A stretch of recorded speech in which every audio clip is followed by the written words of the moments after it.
again, thanks for doing this. This is I know you must be. It's a busy week for you.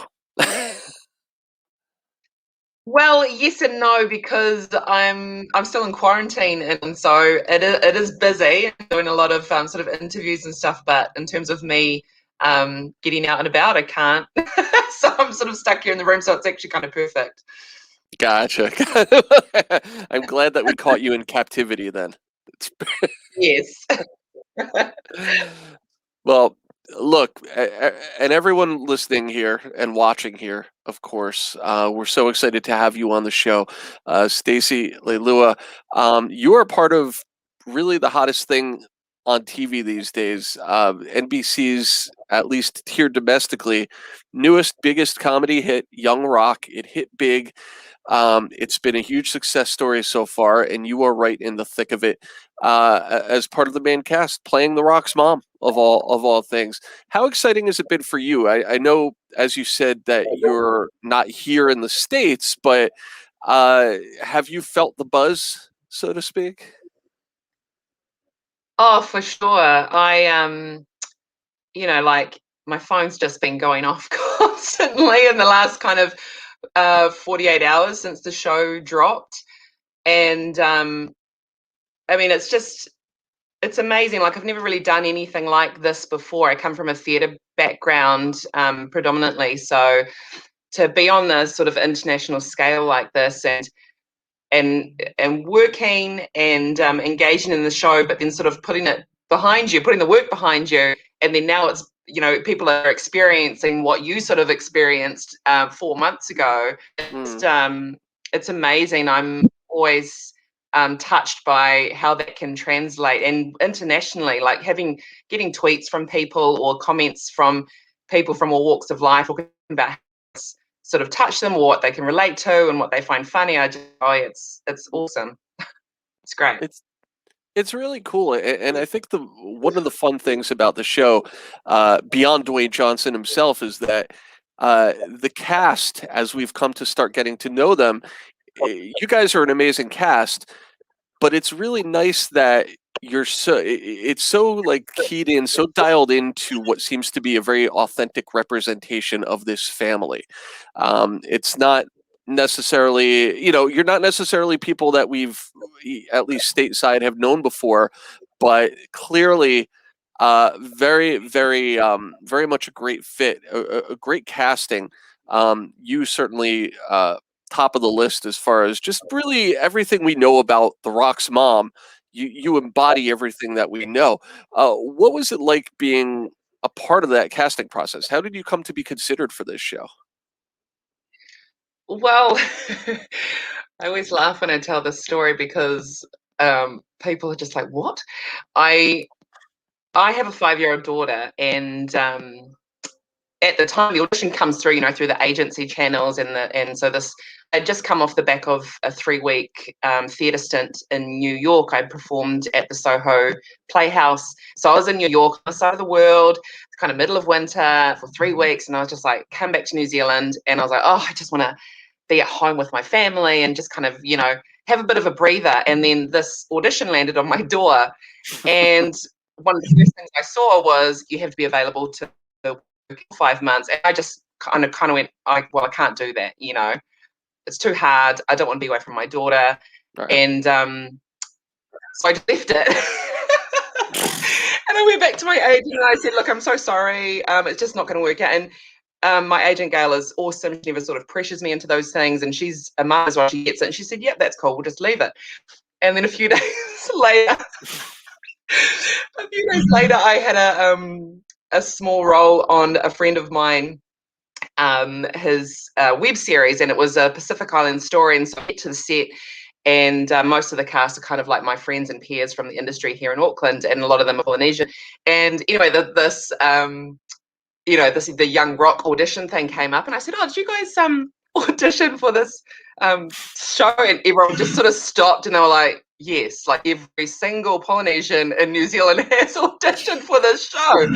And I was like, "Oh," and they're like, "Please tell me you put a tape down." And I said, "No, I didn't." And my friend was just like, you have to, like, you have to. And I was like, oh, okay, yeah. So then I went back to my agent, and I felt like an idiot because I was like, look, I'm so sorry, but actually, can I, do this thing? And she was like, yeah, of course, the deadline's, coming up or whatever. And so I did a self-tape, and sent that through. And then it was kind of like in weekly increments. They were coming back to me and just going, oh, they actually really like you, but can you work, can you get some accent coaching and then do another tape and then send that back? They came back, great. Michael Nicolo, the casting director from LA, would like to FaceTime with you. And it started getting bigger and bigger. And I was just like, oh my gosh, this might actually be something that happens for me. Wow. And then it just sort of snowballed like that. And then next thing you know, they were just, can we, they want to fly you to LA for a screen test. And even that was like, what? Like, I just kind of go, I'm just, an actor from Auckland, and I haven't done anything like this before. Like I say, theatre has been my background. And so for them to be like, oh, they're going to take you to Universal Studios and they're going to audition for this thing and a screen test. I was just like, wow. Okay. And freaking out. But I guess just trying to, just kind of reminding myself, she's a mum, she's a Samoan woman. Like, at the core of it, this is who this person is. And I'm like, well, that's me, and I can relate to those things. So let's not think too much about, the hype of like, oh, this is The Rock's mum, and you're going to Universal Studios. I can't think about that, because if you start thinking about that stuff, it's just overwhelming. Yeah. And so I screen tested with Joseph. Mm-hmm. And there were a few other girls there as well. And and then I got to New Zealand, and COVID hit. And then I get like an email on that same day saying, hey, congratulations, we've chosen you for the role. And I was just like, what? Like, everything was just surreal. But then, like I said, COVID hit and it just kind of went away. And so I didn't hear anything for maybe like a month and a half while the world was sort of spinning. And I sort of thought, oh, they might actually go with someone else who's in LA. So travel's a thing. And, I didn't know. And then a few months after that, my agent got in touch and said it's all on again, and they're filming in Australia. And I was like, great. So that's perfect. that. Yeah. Very nice. That worked out. Now, two big questions come to mind here. First of all, you mentioned that you knew how big of a deal this was. Here in the States, we don't know what's going on your side of the world. How big of a deal is Dwayne Johnson in your neck of the woods? Is he as big of a star globally as he is here?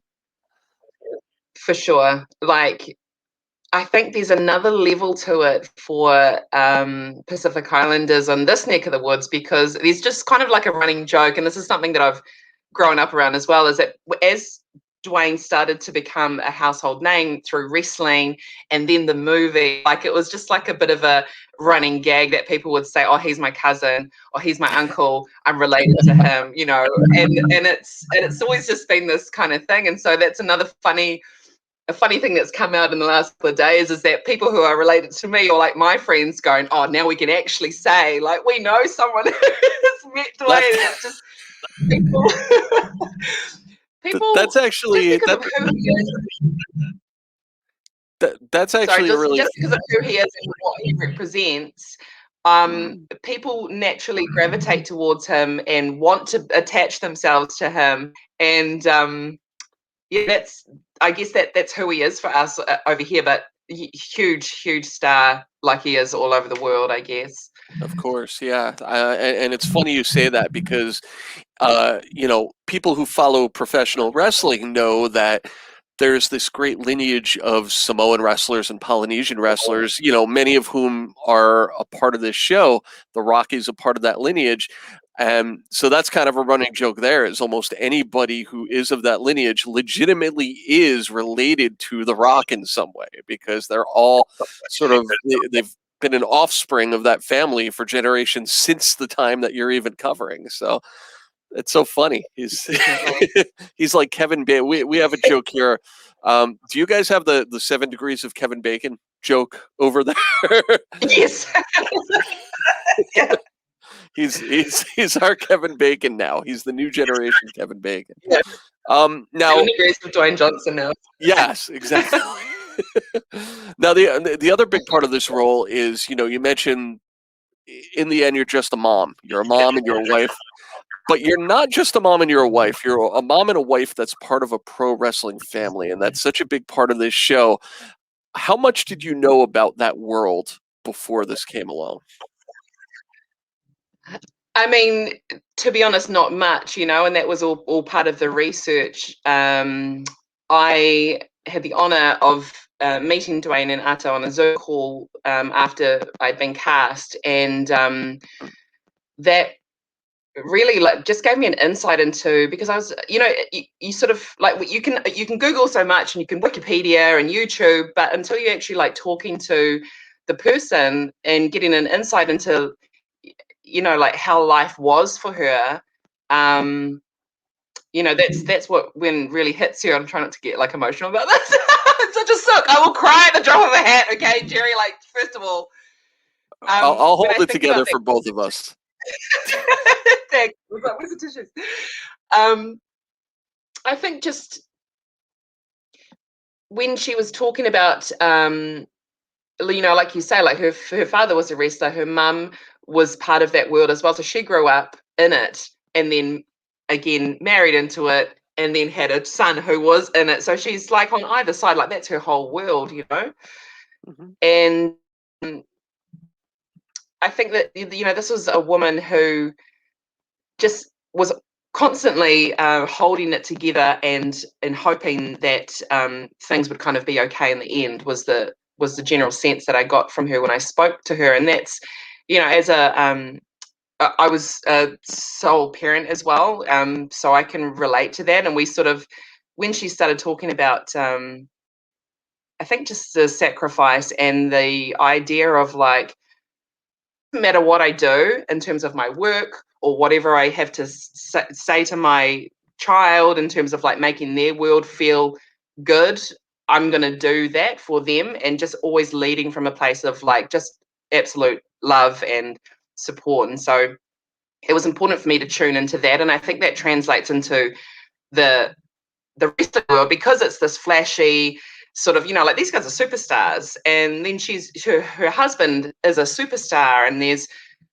this term arena rats. Dwayne and Yeah. Atta were like, this is something you need to, just this word arena rats. And so I'd never, and I was like, and I was sort of thinking, oh, what is it? I was like, oh, do you like groupies? And like, yes, this is the equivalent of like groupies in the Yeah. wrestling world. And so little things like that, I was like, oh, okay, like that was sort of new to me. I'd never heard that term before. But just things like that. And we don't necessarily see too much of that in the show, but as a woman, as a wife, as a mother, like having those things around you constantly for literally your whole life. It's happening to your father and your mother, and then it's happening to you and your husband, and then even they sort of were talking about when Rocky passed away last year. Some of these arena rats are still kind of hanging around, and I was just like, oh, this poor woman. Like, I just felt for her, and what she sort of had to go through. But through it all, look at this amazing man that she raised, and she was really coming from a place of sheltering him and loving him and guiding him in the right direction, Mm-hmm. Absolutely, yeah, and you could see it. I mean, as we're talking, the premiere episode has aired, and so people have gotten a taste of really three different periods of time that this show is covering in his life and in your life. Um, we see pretty distinctly in that first episode the evolution of the Rock's dad, of Rocky Johnson, as you're saying. We see him when Rocky is young. We see Rocky or when Dwayne is young, I should say. We see Rocky sort of in his prime. I'm We so sorry, see Jerry. as we'll see in later episodes, we'll see a few years later him kind of in a different phase of his career, the flea market phase. Sorry, just one second. I've just got someone looking at my door. They have to give me like temperature checks for COVID. No problem. It will be like seconds. I'm so sorry. 1 second. Absolutely. Yeah, no problem.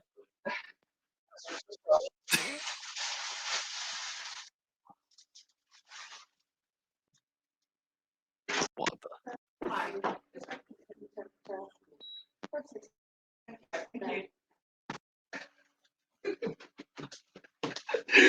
Ah, COVID times. Okay, I'm back. Sorry, carry on. Fun. That must be like the exciting one of those bright points of the day I'm when you're out in tomorrow, quarantine. so I'm like getting out of here. I'm so over it. It's okay.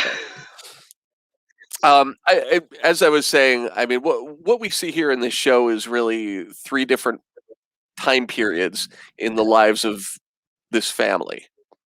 We see, and it's all obviously centered around Dwayne's life, but we see Dwayne as a child, we see Dwayne in high school, and then we see him in college, and we see sort of that evolution with Rocky Johnson as well. We see him in the beginning. It appears he's in or close to sort of the prime of his career. Still optimistic about where that career is going. A few years later, we're going to see in future episodes that we're at a different phase of his career where maybe we're a bit on the downhill slope, so to speak. And then in his college years, we see in this premiere that he is holding down a job in a factory, clearly no longer a full time professional wrestler anymore. For you, similarly, the same amount of time has passed. So, what kind of evolution, I mean, that you can speak of so far, not to spoil anything, but what kind of evolution did your character have to go through from those different time periods? Yeah, I'm just choosing my words carefully because I, I don't want to give away too much. But I will just say that you see Utter now. She's very much playing the ukulele. Like if Dwayne posts stuff on Instagram, she's playing the ukulele. She's always singing, and I Hmm. think the writers took that aspect of something that's very passionate and they've incorporated that into the show in a slightly fictional sense. But that's a journey that she goes on with that. I think in later years, as she goes through like the teenage years with Bradley playing Dwayne, she's very much focused on holding things down at home while he's out on the road. So she sort of has a series of jobs. Again, not to give too All much right. away, but she's very much the mum, um, trying to provide for her family at the same time, be the mum for her son because dad's out on the road. Um, and then that follows through to when he's going off to play football, and um, it's definitely a journey for her because we now see her like I guess the son that she's poured so much love and attention and focus into, that's been this huge focus of her life, and then now leaves home and he's off sort of chasing his football dreams, and so she's kind of at home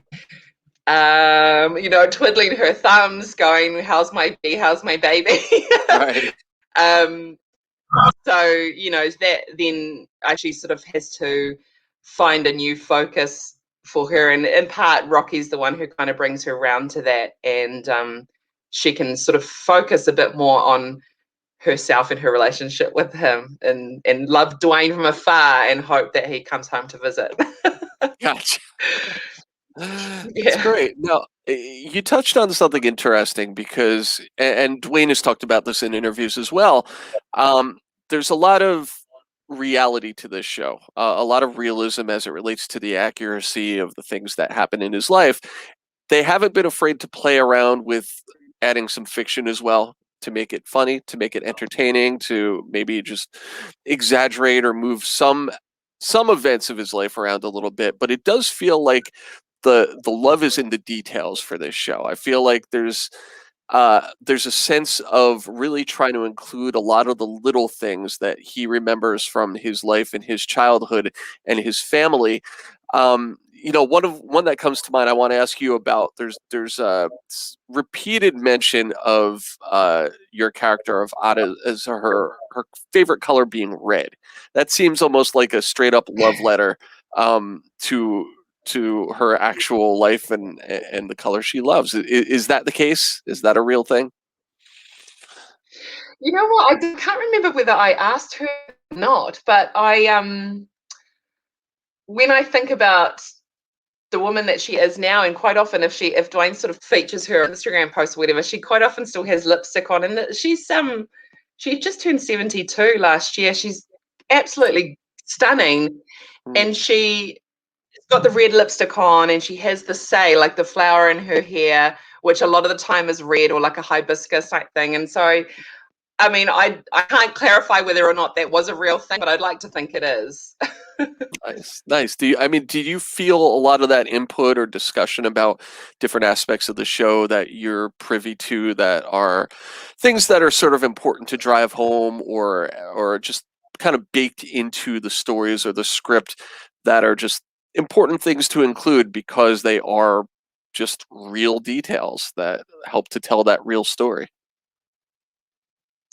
Yeah, and I guess it depends what it is. And I think it feels to me like Dwayne has a really good handle on that and a balance of it. And I think you, because of the nature of the show and it being a comedy and sort of, I mean, I would guess that, yeah, like I said, there's a balance of things, and I know that there's things in the story that are made up, but the writers have taken that license to make things a little bit more exciting, or a sort of a fun journey for characters that may not have been reality for them in real life, but add it in, with definitely a sprinkling of truth. Like, the funny thing is, because he's led this sort of, quite often refers to it as like a Forrest Gump type of life and childhood, and that's always stuck with me, because as I'm reading these scripts and these characters come up, and you kind of find out, like, oh yeah, that actually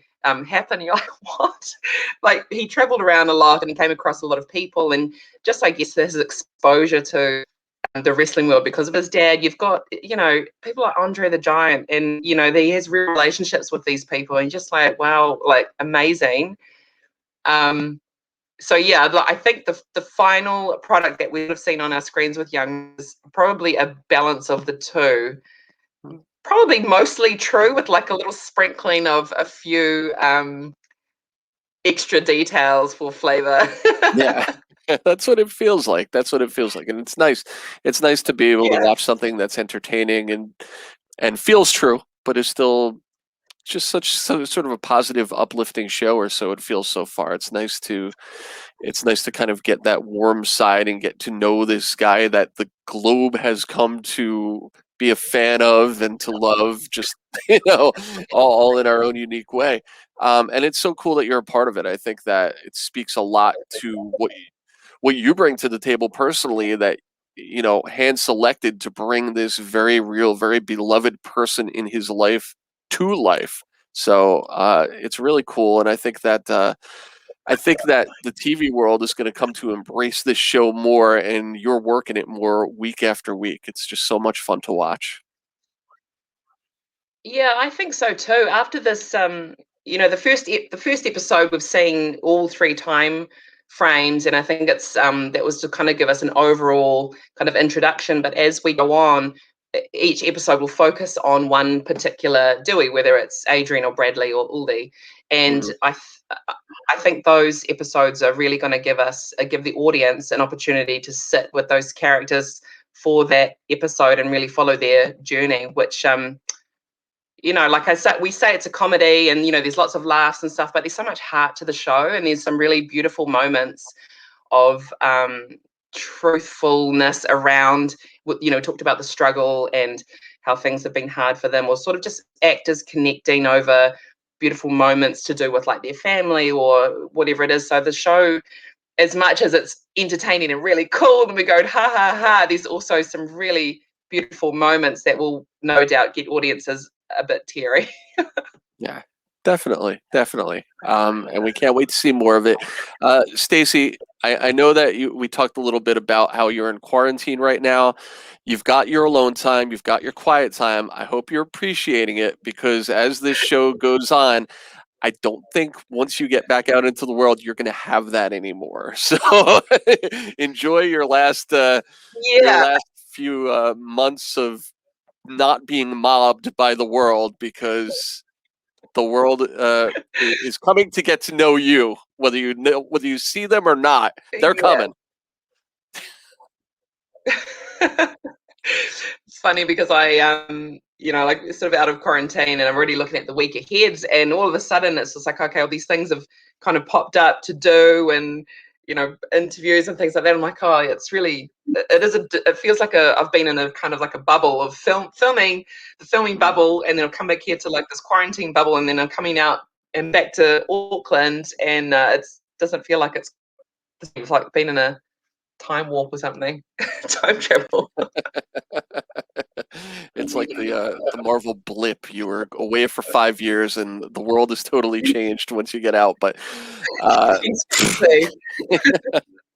but anyway, thank you so much for being on the show, and thank you for giving us some insight onto the show, and just thank you for everything that you're doing on the show, because it's so awesome to see.